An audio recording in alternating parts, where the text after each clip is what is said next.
میں 2 سال سے بے روزگار ہوں، 2 ماہ بعد بہن کی شادی ہے، گھر میں مالی تنگی ہے اور 6 ماہ کی بھتیجی ہے، اس کی طبیعت بہت خراب ہے۔ سب کاموں کے لیے آپ صبح و شام 100 مرتبہ اللہم انی اعوذ بک من الہم والحزن واعوذ بک من العجز والکسل واعوذ بک من الجبن والبخل واعوذ بک من غلبۃ الدین وقہر الرجال۔ صبح و شام 100 بار پڑھے، اور جب اللہ خزانے کھول کے دے دے تو پھر یہاں بھی لے آ رہے ہیں، ایسا نہیں کہ سانپ کی طرح اس پہ سینہ ڈالیں۔ اور 5 سے لے کے 10 دن میں 10,000 مرتبہ استغفر اللہ ربی من کل ذنب واتوب الیہ، استغفر اللہ الذی لا الہ الا ہو الحی القیوم واتوب الیہ۔ پھر 35 دنوں کے اندر 75,000 مرتبہ، اور پھر 40 دن کے اندر 1.25 کوئی دعا ایسی کائنات کی نہیں جو قبول نہ ہو، خاص کر رزق کی تنگی، مالی تنگی، سب کے سب چھٹ جائیں گے۔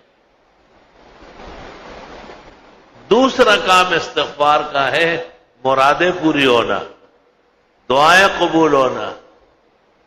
فَقُلْتُ اسْتَغْفِرُوا رَبَّكُمْ إِنَّهُ كَانَ غَفَّارًا يُرْسِلِ السَّمَاءَ عَلَيْكُمْ مِدْرَارًا وَيُمْدِدْكُمْ بِأَمْوَالٍ وَبَنِينَ وَيَجْعَلْ لَكُمْ جَنَّاتٍ وَيَجْعَلْ لَكُمْ أَنْهَارًا مَا لَكُمْ لَا تَرْجُونَ لِلَّهِ وَقَارًا۔ اگر حضرت علی، حسن بصری، حضرت صلی اللہ علیہ وسلم اور جبریل چاروں سے پوچھا جائے تو یہی وظیفہ دیں گے جو خوب استغفار کریں، خوب استغفار۔ کہتے موسیٰ علیہ السلام ایک دفعہ اچانک شوق ہوا کہ اللہ تعالیٰ سے جا کے باتیں کرتا ہو، کوئی طور روانہ ہو گئے، تو حضرت موسیٰ کے کلام مع اللہ کا وقت آتا تو وہ کوئی طور جاتے، وہاں سے اللہ کی آواز آتی تھی اور کلام شروع ہو جاتا تھا۔ تو موسیٰ علیہ السلام کو راستے میں خیال آیا کہ یار گھر میں آٹا، کھانے کا سامان بال بچوں کے لیے ہوگا یا نہیں، کیونکہ انبیاء امت پر رحیم کریم ہے تو اپنی اولاد کے حق میں تو یقینی بات ہے۔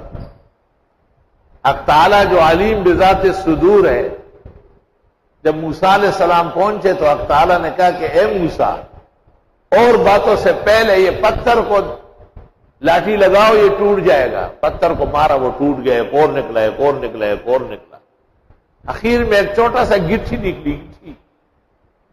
حق تعالیٰ نے کہا اس کو بھی توڑو۔ جب اس کو توڑا تو اس میں ایک کیڑا نکلا، یہ چیزیں پڑ گئی۔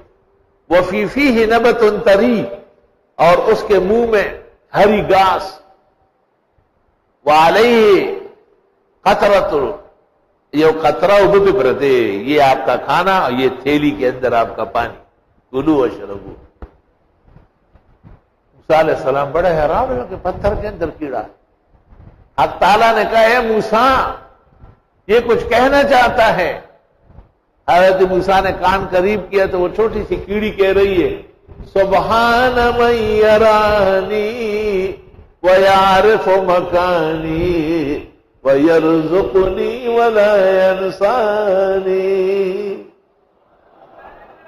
پاکی اس بزرگ برتر خدا کے لیے ہے جو مجھے دیکھ رہا ہے، میری یہ جگہ بھی اس کو معلوم ہے اور ہمیشہ روزی دیتا ہے، کبھی بھی مجھے بھوکا پیاسا نہیں چھوڑا۔ حضرت موسیٰ سمجھ گئے کہ وسوسہ قلب پر حق تعالیٰ مطلع ہے اور میری تسلی ہے۔ حدیث میں ہے لو توکلتم علی اللہ، اگر خدا پر بھروسہ کرو، دیکھتے نہیں ہو پرندے کو، تغدو خماسا وتروح بطانا، صبح جب نکلتا ہے تو اس کا پوٹا خالی ہوتا ہے، ججورے خالی، شام کو جب آتا ہے ججورے جیسے کگشوی دانوں نے ڈکئی۔ رزق کے معاملے میں خدا تعالیٰ کو پہچاننا بہت ضروری ہے۔ کبھی بھی اللہ کے ساتھ اسباب کا معاملہ نہ کرے، مسبب وہ خود ہے، کہاں اسباب بھی آپ پیدا کریں، میں نہیں کر سکتا، اور پھر جم کے رہو، ادھر ادھر نہ ہو۔ تو ایک آدمی نے دعا کی نا، یا اللہ 10 روپے ہو تو لوں گا، تو اس نے خواب میں کسی نے اس کو 5 روپے کا نوٹ دکھایا کہ نہیں 10 لوں گا، بیدار ہوا تو کچھ نہیں تھا، پھر سو گیا اور بار بار کہا اب 5 بھی بہت ہے۔ تو کسی نے کہا کہ آپ توکل جانتے ہی نہیں ہیں، توکل اس کے کہتے ہیں کہ جو آپ نے مانگا اس پہ اٹل رہو، خدا کے ہاں 5 ہے اور 10 نہیں ہے، کیا ہے؟ تو آپ کے ایمان کا امتحان۔